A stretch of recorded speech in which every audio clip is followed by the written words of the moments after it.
សូមស្វាគមន៍មកកាន់វីដេអូថ្មីរបស់ខ្ញុំបាទថ្ងៃនេះសូមចែករំលែកទាក់ទងជាមួយនឹងការចិញ្ចឹមថែទាំមេជ្រូកមុនពេលកាត់កូននិងក្រោយពេលសម្រាលកូនបាទអញ្ចឹងបងប្អូនមួយចំនួនក៏កំពុងតែជួបបញ្ហាផងដែរទាក់ទងជាមួយនឹងយើងចិញ្ចឹមមេជ្រូកជាពិសេសអ្នកដែលមិនទាន់មានបទពិសោធន៍សម្រាប់អ្នកដែល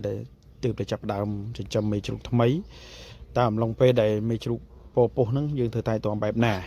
អញ្ចឹងពីជាបញ្ហាកន្លងមកហ្នឹងគឺទី1គឺអំឡុងពេលដែលពពុះហ្នឹងពីច្រើនមេជ្រូកចិត្តដល់ថ្ងៃកើតហើយគឺក្តៅខ្លួនវាអត់ចង់ស៊ីចំណីវាក្តៀនអញ្ចឹងគឺតាក់ទងជាមួយនឹងបញ្ហាហ្នឹងគឺបងប្អូនអ្នកគ្នាត្រូវចាំបាច់ពិនិត្យមើលចំណីអាហាររបស់យើងមែនទែនគឺយើងឲ្យបានទៀងទាត់រួមជាមួយនឹងកុំឲ្យចំណីអាហារណាដែលផ្អូមមួយវិញទៀតគឺយើងត្រូវត្រៀមថ្នាំមួយចំនួនជាពិសេសប្រភេទថ្នាំដែលបន្ទន់លាមកបាទហើយក្រោយពេលដែលយើងមេជ្រូកយើងចិត្តដល់ថ្ងៃកើតហើយយើងគួរតែមានជាប្រភេទដូចជាថ្នាំប៉ៅថ្នាំកម្លាំងហ្នឹងហើយរួមជាមួយនឹងថ្នាំបើកស្បូនផងដែរហើយករណីពិសេសមួយទៀតហ្នឹងគឺយើងចាំបាច់គួរតែមាន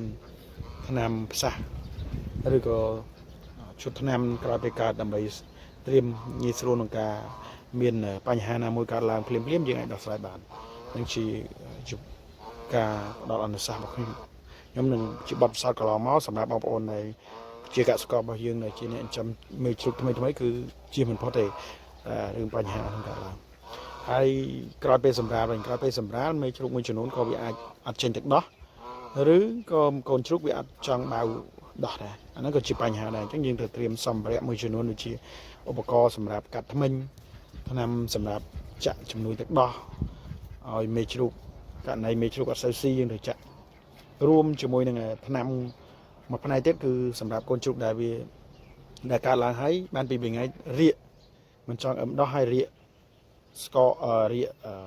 លឿងរួមជាមួយនឹងរាកសផងដែរអញ្ចឹងយើងប្រហែលចំណុចនេះបងប្អូនអរគ្នាគួរតែយកចិត្តទុកដាក់អញ្ចឹងពេលនោះធ្វើឲ្យការចិញ្ចឹមថែទាំមេជ្រូកអំឡុងពេលពពុះរួមជាមួយនឹងក្រោយពេលសម្រាលគឺហានិភ័យទាបបាទអញ្ចឹងពេលដែលយើងត្រៀមឧបករណ៍និងសម្ភារៈហើយគឺវាកម្រនឹងផ្ទុះវាមានបញ្ហាក៏យើងអាចដោះស្រាយបានទាន់ពេលវេលាដែរផងដែរ